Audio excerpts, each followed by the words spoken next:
Mau nanya soal yang pernyataan dari Bang Fahmi yang katanya Loli sudah dijemput oleh budenya. Mungkin dari Abang sendiri seperti apa, Bang? Baik, terima kasih. Assalamualaikum warahmatullahi wabarakatuh. Rabbi shrah li sadri wa yassir li amri wahlul 'uqdatam min lisani yafqahu qawli. Selamat malam di Dapur 3 Batam. Sekarang pukul 18.30 WIB, baru saja azan maghrib. Eh, saya memang dalam info media menyebut kepada teman-teman semua bahwa hari ini atau sore hari ini atau malam hari ini saya akan memberikan respon terkait dengan statement atau pernyataan dari saudara Fahmi Bahmi yang menyebut bahwa saudari Laura Mezani alias Loli sekarang di tempat yang sangat eksklusif, begitu bahasanya ya, yang sangat eksklusif, kemudian dijemput oleh budenya, kemudian kepada saudara menyerahkan kepada saudara Fahmi selaku pengacara dari Nikita Mirzani atau MM. Saya tadi malam sudah menelaah, mendengarkan, mencermati setiap kata-kata yang keluar dari bibir saudara Fahmi. Yang saya tangkap poin dari situ dua.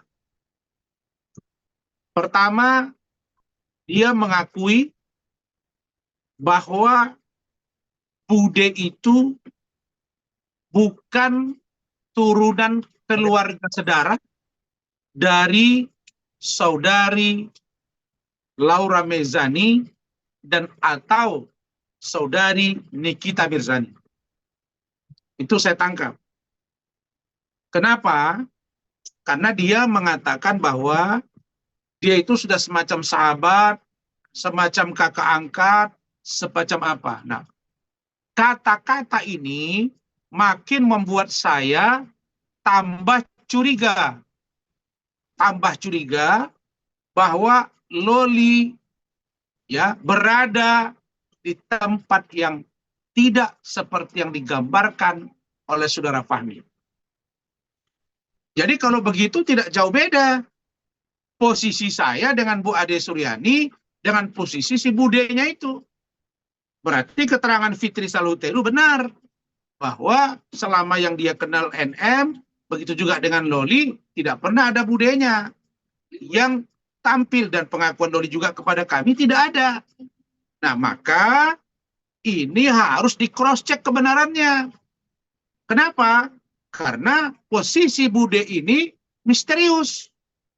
Kalau dia Bapak angkat, hanya saya melihat bahwa posisi saat ini Bude dimaksud adalah bagian dari keluarga angkat.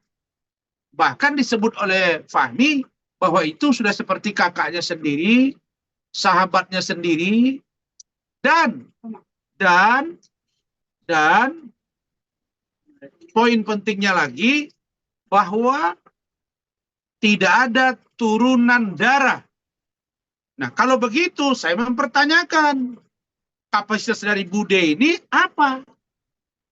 Oh mungkin, oh iya kan dia diberi kuasa oleh ibunya kepada Fahmi. Iya, tapi apakah tidak cukup menurut kalian semua dan masyarakat Indonesia, Kanit, Kemen PPA dengan KPI, bahwa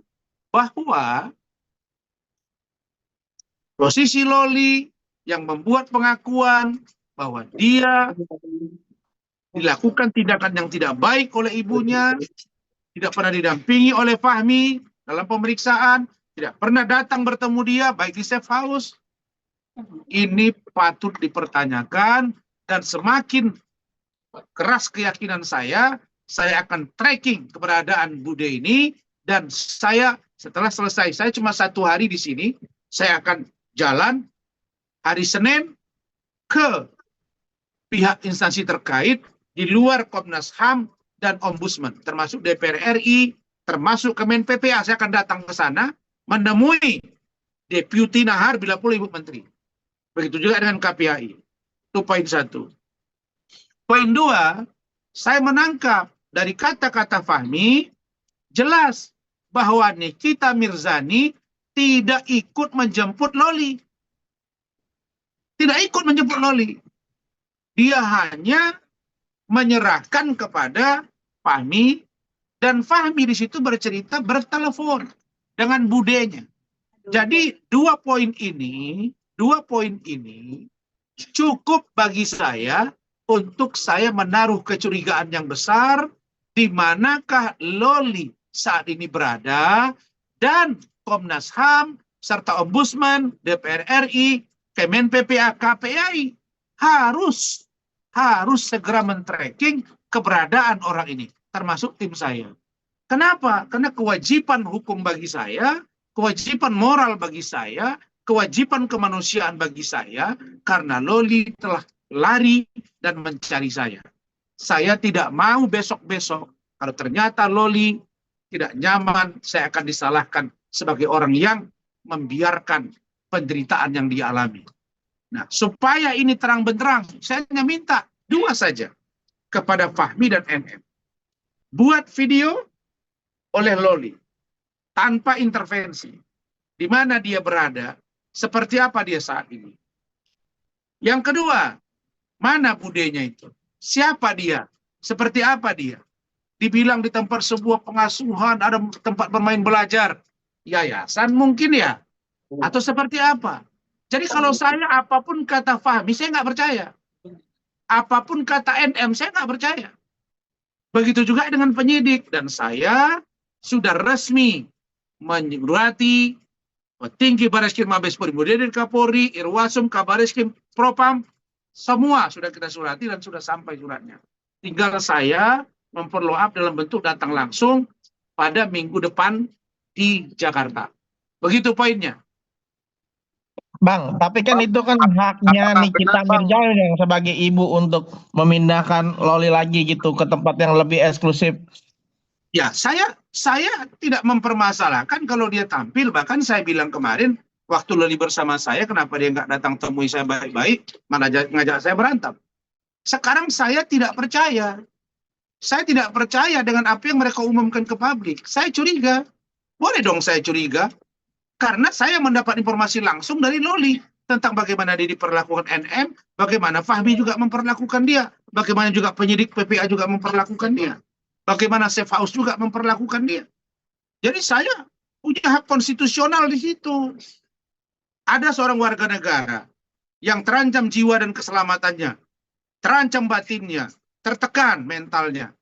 Terus kita biarkan, salah kita. Apalagi yang bersangkutan lari dari Safe House nyari saya. Jadi jangan bilang saya tidak punya urusan, nggak bisa juga, bos. Kalau saya tidak bawa Loli ke Polres, emang Loli lari ke Polres? Kan enggak. Makanya saya bilang, Kanit PPA ini harus ditindak. Saya minta Kapolres, Kasareskrim tindak ini. Jangan sampai saya nanti lebih bereaksi ke atasnya. Saya ini pendukung Polri, pendukung kejaksaan, pendukung kehakiman untuk menegakkan hukum yang law is justice declare, yang on the track. Kalau tidak, saya pasti akan bersikap.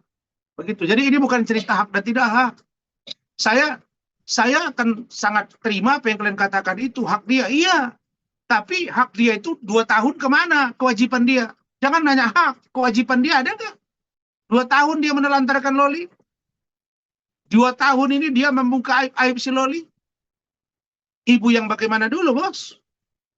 Saya kan selalu sampaikan ke kalian, ibu yang normal ya. Kalau ini kan bukan saya katakan tidak normal, gila, bukan. Tapi situasi yang tidak sama. Kebiasaan ibu dengan anaknya nyatu. Yang ini tidak. Nah, kalau begitu, masa udah jelas bermasalah, diserahkan lagi ke keluarganya? Memang, pada waktu itu, ada pembicaraan.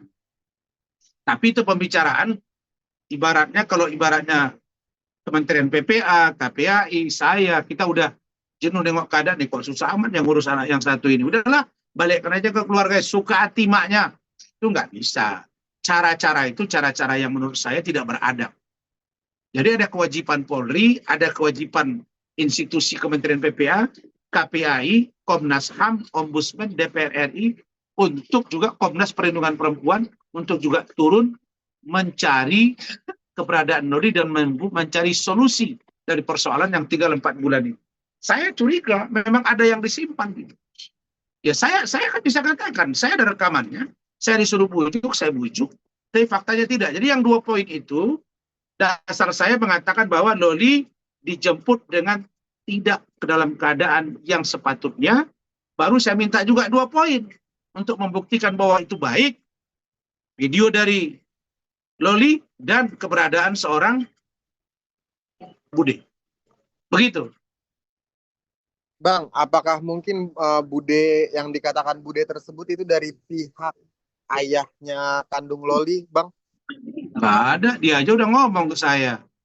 Ayah kandungnya aja nggak pernah ketemu, apalagi budenya. Bagaimana dia mau mengenali Bude dari ayahnya kalau ayahnya dia nggak pernah ketemu? Emang kamu bisa begitu, Eki? Kamu nggak kenal sama bapak kamu, terus kamu kenal sama saudara bapak kamu. Nggak ada rumusnya itu. Oke, Itu Bang, harus berhitung dari 1 baru kedua, nggak boleh langsung 2, lewat 1 dulu. Kenal dulu bapaknya, baru tahu saudara bapaknya. oke. Bang, aku mau tanya nih Bang, ketika Abang ada pernyataan kecurigaan Abang kalau Loli itu dipindahkan itu yang katanya dibius. Abang punya pembuktian ataukah diduga-duga Saya, apa yang membuat Abang menjadi kalau saya sudah pastikan dia dibius, saya laporkanlah bahwa ada tindakan kekerasan terhadap dia.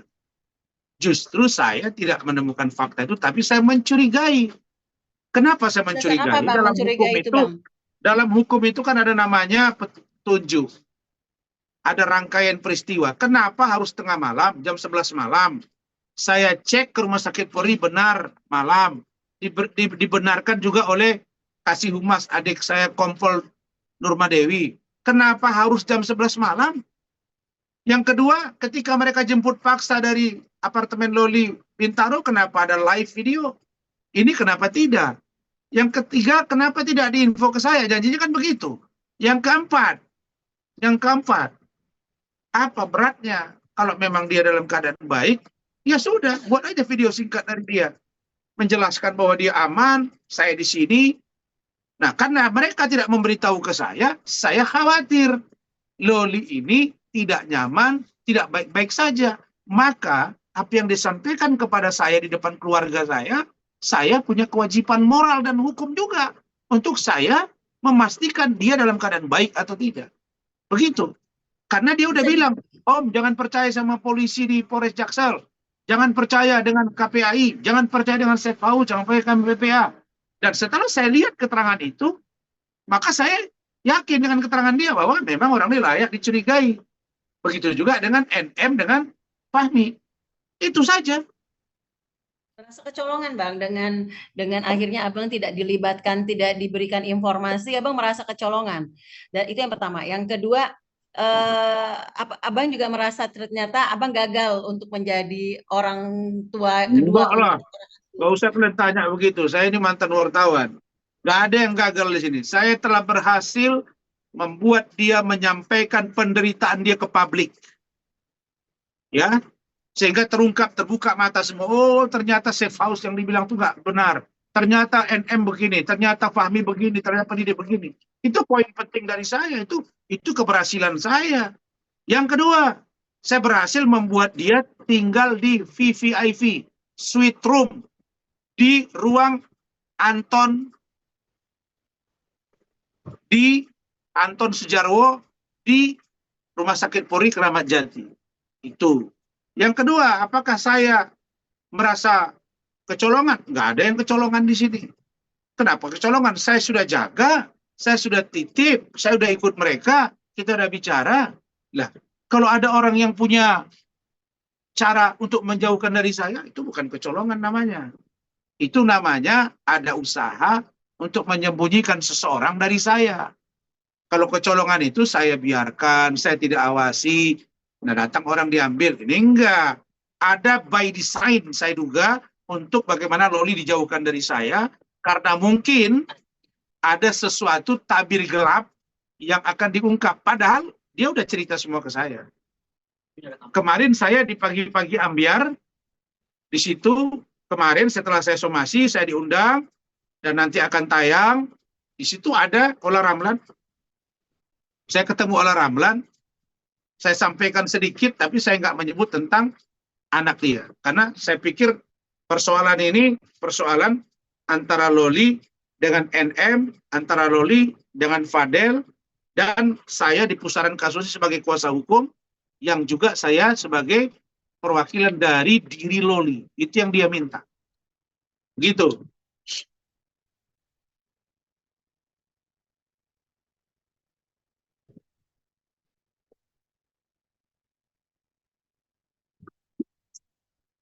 Ya, apa?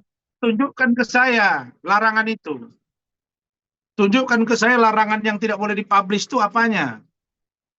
Mereka jemput dari Bintaro live lagi, bukan lagi publish, live. Jadi kalau ngomong tuh gini ya, manusia yang dipegang apa? Omongannya kan. Jangan sampai orang bilang kita memang betul lah kawan tuh lidah tak betulang. Itu logikanya gampang aja saya jawab kan. Waktu jemput kenapa Anda live kan? Yang kedua ketika dengan saya blurkan. Saya bilang kamu tutup ya pakai hijab muka kamu. Saya ingatkan dia itu, Loli. Ketika saya post Instagram saya juga di blur. Kalian juga media bisa kutip kok blur. Apa masalah di situ? Emang kenapa? Kalau mereka tunjukkan baik-baik pergi, saya nggak akan seperti ini untuk berusaha mencari keberadaan dan memastikan dia baik. Tapi kalau makin ke sini, apalagi dengar pernyataan dari Fahmi, saya mati. Wah, ini makin curiga saya. Ini bahan saya yang sudah disiapkan oleh tim saya di Jakarta untuk kami bawa ke DPR RI, ke Kemen PPA, dan Komisi Perlindungan Perempuan. Begitu. Dan penyidik-penyidik itu kami sudah laporkan ke pimpinan-pimpinannya. Begitu. Mungkin melaporkan para Apa? sebentar. Melaporkan Coba yang kencang suaranya. melaporkan penyidik itu atas dasar apa, Bang? Tidak profesional. Kan ada komitmen yang sudah dibangun. Saya, Kanit, asisten Deputi Kementerian PPA, KPAI, Safe House, istri saya, Lecumanan, Rahmat. Ada saksinya, ada rekamannya. Kamu juga kalau ada orang ngadu ke kamu, terus kamu bawa, terus saya bilang begini-begini ya, begini-begini ya. Kamu lakukan, setelah itu kamu ditinggalin. Apa namanya itu? Itu namanya tidak konsekuen. Kalau lu mampu kemarin amankan dia, jangan minta tolong ke gua dong. Kan dia sudah saya bawa ke Polres. Kalau begitu mereka bilang, Pak Rasman ini biar urusan kami. Saya pasti pergi, ini kan enggak. Ibunya datang, dia nggak mau. Jelas di depan kita, di depan penyidik, di depan pengacara, dia tidak mau ketemu dengan si NM. Terus, kenapa saya dianggap seperti orang yang tidak ada urusan dengan dia? Dia datang, jangan lupa kalian. Dia lari dari safe house, dia nyari seorang Rasman, dia minta perlindungan hukum ke Rasman, saya bantu dia, saya bawa dia ke Polres, saya dianiaya, kemudian dia buat surat pernyataan, kemudian dia menyatakan bagaimana penderitaan dia di media, bagaimana dia dibawa ke rumah sakit Polri, kok sekarang hilang dari saya. Bukan saya mau sok-sokan cari-cari anak, bukan, yang bukan anak saya. Tapi saya punya kewajiban hukum, karena saya berasal dari bawah, saya orang susah, meniti karir dari bawah, saya bisa merasakan penderitaan seorang anak. Kalau begitu dapat perlakuan dari orang tuanya, itu sangat menyedihkan. Itu saja. Apalagi saya disebut-sebut selama ini oleh NM, jangan-jangan nanti jadi istri kesekian. Itu kan mulutnya, itu kan mulut biadab. Yang tidak tahu harga diri, dan saya belum pernah ketangkap, ya, belum pernah saya ketangkap bawa cewek online gara-gara saya prostitusi online, saya belum pernah ketangkap. Saya nggak bilang ya ada orang yang ketangkap prostitusi online. Paling tidak saya nggak pernah jual diri. Saya aja hari ini ada di resort saya. Emang gue pikirin apa? Enggak lah, kerja ya kerja, rileks ya rileks. Sini saya 1-2 hari habis itu balik ke Jakarta. Begitu. Tapi tim saya bekerja, Bos. Tim saya 24 jam bekerja. Bang, izin mau Bang, tanya. tapi Bang, Kak tapi, Abang mungkin tapi kan kemarin saat Loli Satu-satu. kan kemarin kalau saya nggak salah saat Loli di safe house itu dia tidak memegang handphone sama sekali, Bang ya. Iya, dia selama di safe house nggak pegang handphone. Izin mundur lagi ke belakang, Bang. Dari bagaimana caranya Loli tahu dia bisa kabur dari safe house dan mengetahui alamatnya Bang Rasman, sedangkan itu Kamu kok saat jadi mundur pertanyaannya? ya, saya baru keinget sekarang, Bang, baru ke connect sekarang gitu. Begini kan sudah. Loli itu dia nggak punya handphone, panas suasana, tapi ada TV di sana yang bisa smart TV. Dia ternyata buka setiap wawancara saya, YouTube, TV, semua wawancara itu semua dia lihat. Disitulah dia lihat, oh kantornya Om Rasman itu Rasuna Office Park, Epicentrum Kuningan. Itu yang dia simpan di memori dia. Ketika dia lari, dia minta diantar ke sana oleh Maxim Grab. Sampai di situ, turun dia di lokasi, dia lihat memang di situ ada neon box saya. Ada banner juga Rasman dengan nomor telepon. Disambunglah saya dengan nomor telepon Pak Gojek itu. Itu ceritanya. Maka saya bertelepon dan itu ada semua rekamannya. Dan itu sudah kita serahkan ke penyidik. Clear. Nah, jadi bukan karena pengaruh saya, bukan ada peran adik saya Fitri Saluteru di situ untuk bantu dia lari, nggak ada. Fitri itu orang baik. Isa Zega juga dituduh nggak ada. Urusan Isa Zega, urusan Isa Zega. Ya, kalau Isa Zega butuh bantuan hukum, dia minta tolong ke saya, secara profesional kita bantu. Kalau tidak, ya sudah. Tapi urusan Isa Zega dengan Fitri Saluteru di dalam pelarian Loli, nothing. Itu tidak ada sama sekali. Tapi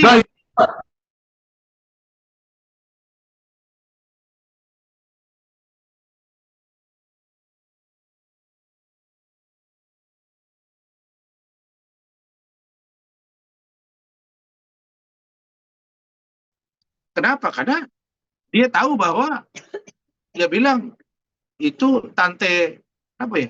Saya lupa namanya. Dia sebut apa sama Fitri. Pokoknya dia bilang itu orang baik, kira-kira begitu. Dan mereka bertelepon tuh sama-sama menangis. Itu aja. Nggak ada di sini peran-peran pelarian dari dia, nggak ada. Bang, izin Tapi sebelum akhirnya si Laura ini yang katanya dijemput oleh Abu D-nya, Laura ini ada komunikasi apa Bang sama Abang, atau ada permintaan apa sih Bang sama Abang, Bang? Sebelum saya berpisah dengan Loli hari Senin, dia kan dijemput kan hari Jumat. Hari Seninnya itu sebelum hari Jumat saya ketemu Loli, memastikan ruangan dia bagus, makanya saya katakan suite room mewah sekali. Dan dia udah bilang, Om aku sini aja. Dan Om lihat Loli ya, iya nanti saya datang. Kita udah komunikasi, tahu-tahu semua pada diem. Termasuk kepala ruangan Indra. Takut ngangkat telepon sekarang. Ada apa? Janganlah kita berpikir menyederhanakan sesuatu. Oh, ini anak di bawah umur, masih di bawah lindungan orang tuanya. Orang tua yang mana dulu? Kan sifatnya harus situasional. Kalau situasinya memang tidak mendukung, jangan dong kita berpatokan. Oh ini anak. Saya malah curiga. Jangan-jangan Kemen PPA, KPAI, unit PPA, mereka apa? Kayak menyerah gitu. Udahlah, pusing amat. Serahkan aja ke keluarga dia, suka hati dia. Nah, dan ada wacana-wacana ke sana memang saya dengar-dengar. Tapi ini tidak menjadi jalan keluar. Saya udah bilang, daripada ke sana, buat kalian surat, saya yang mengasuh dia. Kalau tidak, kami ajukan ke pengadilan. Atau saya buat pembuatan hak asuh ke Kemensos dan lain-lain. Itu udah disiapkan suratnya. Itu saja. Tiba-tiba dia dibuat begini. Bang, artinya terakhir Abang ketemu Loli ini saat memberikan di suite room itu di hari Jumat ya Bang? Iya, kenapa?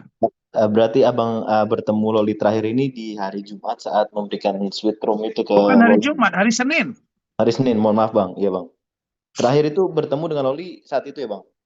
Iya, saya, istri saya Bu Ade, ada kepala ruangannya Bu Indra, dan dia masih bilang, Om saya keberatan, kenapa si Daru penyidik masuk ruangan ini, kamar saya ini, saya perempuan. Saya udah bilang, lo ini masuk sini lo, ada izin nggak? Tahu Om Rasman nggak?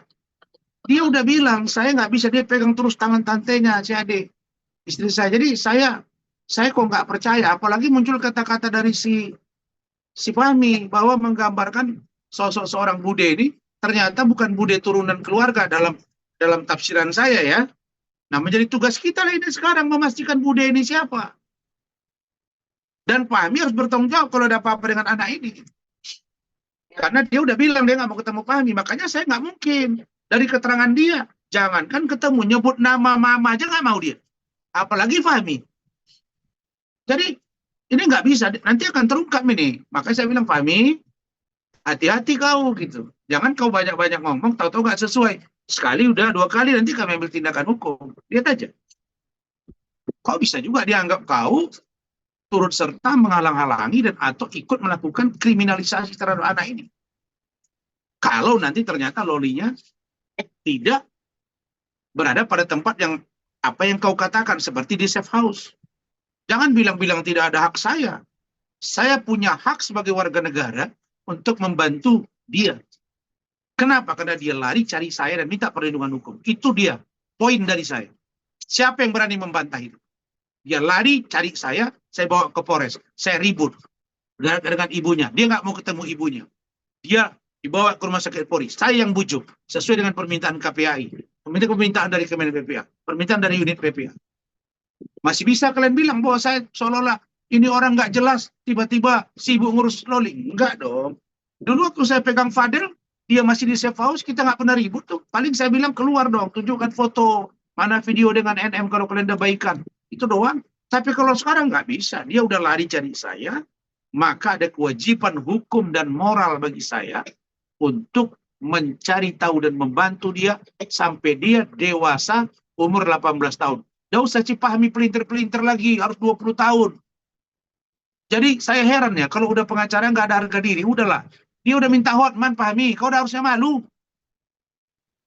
Di kita itu udah ngomong. Dan hotman itu udah ngaku. Minta dari pengacaranya, kau nggak malu. Kalau saya, mundur teratur saya. Artinya kau dianggap tidak mampu. Begitu. Bang. Dan lawyer itu harus punya wibawa di depan klien. Kalau kita nggak punya wibawa depan klien, nggak usah jadi pengacara. Jangan sok mengerti hukum. Saya yang tahu. Saya yang mengerti. Tidak boleh dilihat. Hah? Saksi kunci dari dulu, saksi kunci. Ada saksi dari Malaysia. Apapun tak ada.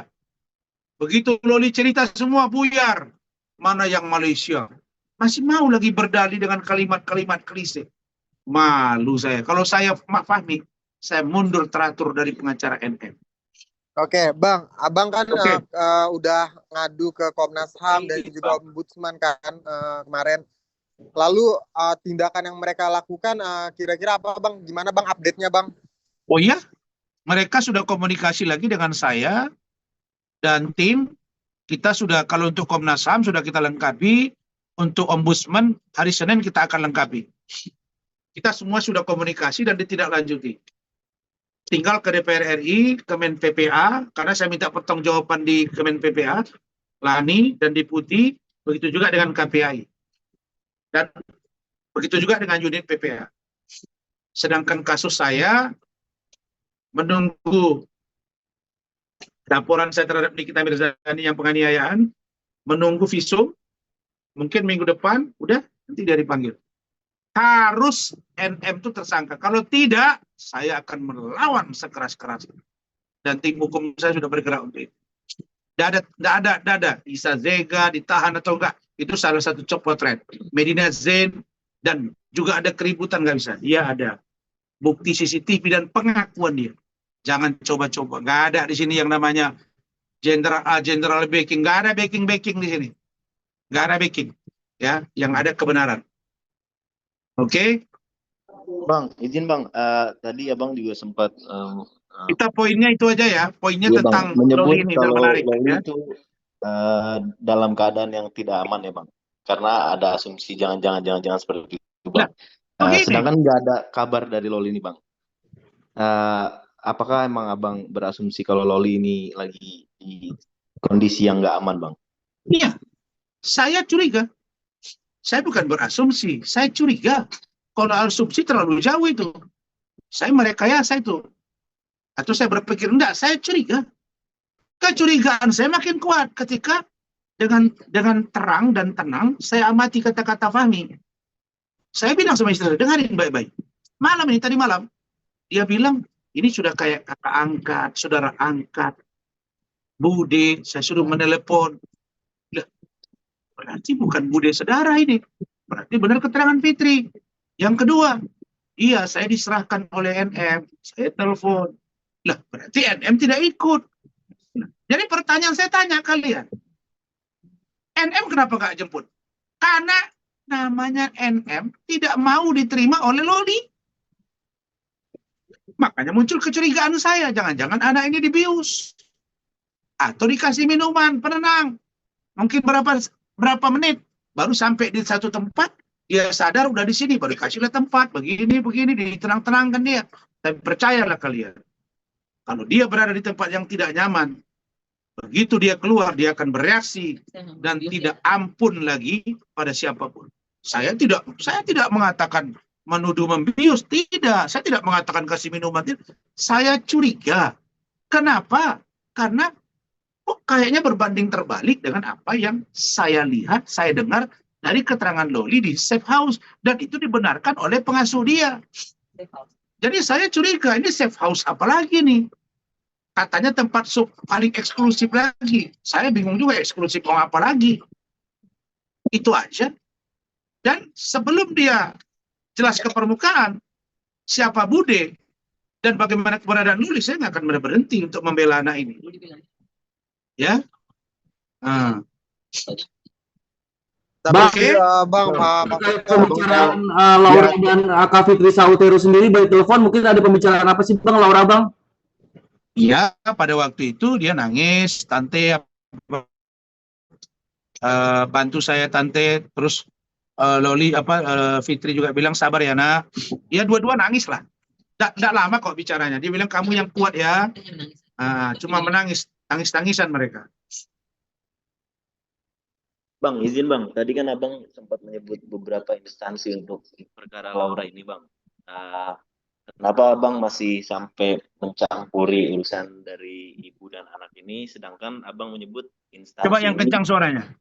Iya Bang, Abang dicap terlalu mengurusi keluarga orang gitu Bang. Karena kan ini urusan ibu dan anak Bang. Enggak lah. Saya bukan mengurusi keluarga orang. Keluarga itu harus diurusi. Abang sebut karena tadi, bahagian dari keluarga itu nyari saya. Ya, Dan Bang. dia ngadu tentang penderitaan dia. Mau tidak mau ya saya urusi lah. Iya Bang, tadi Abang menyebut juga ada beberapa instansi yang berhak untuk memberikan kewenangan atas perkara ini Bang. Tapi Abang masih terlalu mencampuri urusan ini. Itu alasannya apa Bang? Nggak ada, saya nggak merasa. Institusi, kan saya bilang, sekarang kita baca Undang-Undang negara berkewajiban untuk melindungi hak warga negaranya. Siapa regulatornya? Instrumennya ya pemerintah. Bagian dari pemerintah kata siapa itu? Menteri sebagai pembantu. Ada Kementerian PPA, dia punya kewenangan. Ada lembaga negara juga, KPAI, dia punya kewenangan. Sekarang ini kok kayaknya nggak benar. Oknumnya ya bergerak. Ada penegak hukum, kepolisian, kanitnya, penyidiknya saya lihat nggak benar ya, saya kritik. Saya minta dievaluasi. Berdasarkan fakta yang saya lihat. Saya berbicara rasmi baik dan tapi saya menduga berdasarkan apa informasi yang saya boleh saja sedang berada ini udah 40 masuk WA dan tim saya bergerak di sana. Saya pergi ke sini bukan berarti tim saya tidak bekerja, sebentar lagi akan bekerja, mereka tetap akan jalan. Oke, thank you Bang, ya. izin bang, mungkin Saya sudah pertanyaan mau terakhir, Bang. makan malam nih, udah Bang, dingin nih pertanyaan nasi. terakhir Bang, mungkin. tanya Bang, kan dari Bang Fahmi sendiri bilang bahwa pemindahan Laura ke tempat yang satunya ini kan sudah sesuai prosedural. Nah, tanggapan Bang Rasman apa? Satu, kedua, Abang sendiri merasa nggak sih Bang dari pihak kan gini, Abang merasa ini tanggung jawab saya paling tidak punya kewajiban untuk menjaga Laura. Tapi kalau bisa aja kan Bang, kalau misalnya Abang berpikir gini, udahlah capek gue ngurusin kayak ginian, gue nggak dapat apa-apa gitu loh. Iya, Nah, Abang sendiri ada nggak sih terpikir untuk hal seperti itu Bang gitu loh? ya. Ada beberapa orang ngomong ke saya begitu. Banyak saya dan keluarga pendirian berbeda. Mereka tahu saya gitu. Saya selalu kalau lari sampai garis finish. Perkara saya menang di garis finish jadi juara atau tidak, itu urusan lain. Yang penting saya harus sampai ke garis finish. Saya kalau memperjuangkan hak dia harus sampai ke akhirnya. Perkara itu nanti berhasil atau tidak urusan lain. Tapi saya punya kewajiban. Itulah sejatinya seorang lawyer berjuang dengan atas nama officium nobile. Yaitu pekerjaan yang mulia. Menurut saya mulia sekali membantu Loli. Mulia sekali untuk membuka terangnya peristiwa hukum ini. Dan mulia sekali kalau kita bisa melihat bahwa tidak semua ibu bisa dikatakan baik untuk anaknya. Ada juga ibu-ibu yang nakal, bahkan jahat, dan membunuh anaknya. Ada. Jadi semuanya tergantung dengan situasinya. Jadi panggilan moral, panggilan hukum, panggilan kemanusiaan, itu melekat. Sesuai dengan hasil dari komunikasi saya dengan Loli secara langsung, bukan lewat yang lain. Begitu. Oke, Bang, terima kasih terakhir banyak. dari saya Bang. Terakhir Yang bang. proses Terakhir ya, terakhir ya. Ya, Terakhir, Bang, Bang. kan Bang, izin. seperti Udah. apa Bang? Sebentar, Sesuai dengan sebentar. prosedur gimana Bang? Apa? Yang dianggap ini sudah sesuai dengan prosedural itu seperti apa Bang tanggapan Abang? Ya, prosedurnya mungkin prosedur penyerahannya bisa saja. Karena ini atas nama ibunya, NM, diserahkan ke Fahmi, ya prosedur. Polisi menyerahkan prosedur. Tapi besoknya ternyata tidak benar lagi keadaannya, ya maka yang bertanggung jawab nanti itu adalah Fahmi, NM, dan juga nanti bisa kita lihat kepolisian. Kenapa Anda bertindak gegabah? Kenapa Anda sudah mengatakan Loli minta dilibatkan saya, Omnya Rasman dengan Tante Ade, kok kalian biarkan? Itu saja. Saya tidak mengatakan tidak prosedur. Pasti sudah kena prosedur. Tapi prosedur yang sebagaimana dulu. Prosedur yang barangkali tidak melihat timing dan tidak menggunakan berbagai elemen yang lain untuk bisa ini sesuai dengan yang semestinya. Gitu. Oke, Oke, Bang, ini yang terakhir dari saya nih, Bang. Siapa? Eki. Kan berarti- Siapa lagi yang nanya? Eki Bang Rasman. Nah, Bang Reno, bang izin bang. Kan posisi sebenarnya Abang kalau emang menjadi orang tuanya Loli itu sebenarnya posisi Abang tuh bakal kuat gitu ya dalam kasus ini. Nah, pertanyaannya bagaimana Bang rencana Abang mengadopsi Loli? Itu satu. Lalu kedua Bang, ini secara general ya Bang ya.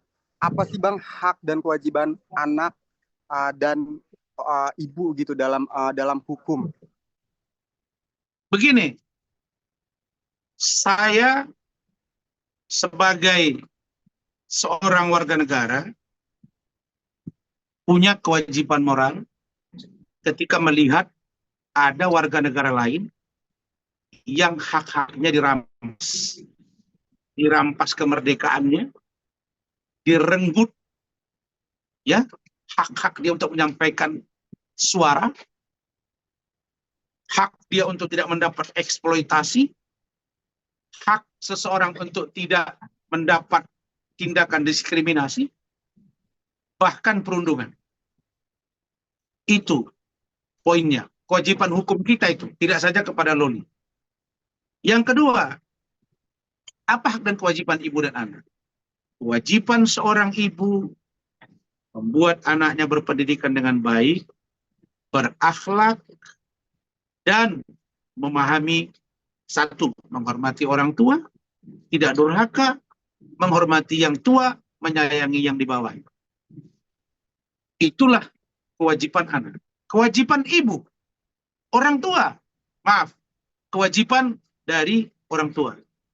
Sedangkan kewajiban anak, dia nurut kepada orang tuanya, patuh. Tadi itu ya poinnya ya, kewajiban tadi yang saya sampaikan kewajiban anak itu kan. Nah, sekarang kewajiban ibu atau kewajiban orang tua. Kewajiban orang tua adalah ya, kewajiban orang tua adalah satu, mengasuh dengan baik, mendidik dengan baik, oke, tidak mengeksploitasi, tidak mengumbar aib, oke, dan menjaga dari pergaulan bebas. Itu. Nah, yang saya sampaikan tadi menurut Loli, dia nggak dapatkan. Itu poinnya. Jadi, belajar dari keterangan Loli, saya amati dari situasi yang ada, Loli, NM, saya lihat ini sengkarut. Karena itulah saya masuk sesuai dengan keinginan Loli, bukan keinginan saya. Kalau Loli aja ngomong besok, Om, saya aman, stop. Om jangan bicara lagi, saya udah tenang di sini. Gua dan keluarga akan stop. Sepanjang itu tidak, saya akan berjuang untuk Loli, karena saya curiga Loli tidak sesuai dengan apa yang disampaikan oleh Fahmi, sebab sudah ada sekali lancung ke ujian, seumur hidup orang tak percaya. Begitu. Oke? Bang, Terima kasih. Selamat malam. Bang, abang Assalamualaikum warahmatullahi wabarakatuh. Selamat kehadiran malam. Loli dan membuka pintu untuk Loli, Bang. Apa? Ya, dari statement abang tadi katanya Loli yang ingin bertemu dengan abang. Artinya abang menantikan dan membuka pintu untuk Loli, Bang. Kalau Masih ada Loli nggak, Bang, untuk mengadopsi Loli? Kalau Loli tidak nyaman, dia tidak aman, keluar dia datang cari saya. Saya akan bawa dia ke satu tempat yang menurut saya yang sangat representatif untuk membantu dia, yaitu kelembagaan negara. Bukan pribadi saya. Begitu. Oke? Artinya masih ada niatan untuk mengadopsi Loli, Bang. Kenapa? Artinya masih ada niatan untuk mengadopsi Loli, ya, Bang? Masih. Nggak ada yang berubah. Oke, thank you. Thank you, Bang.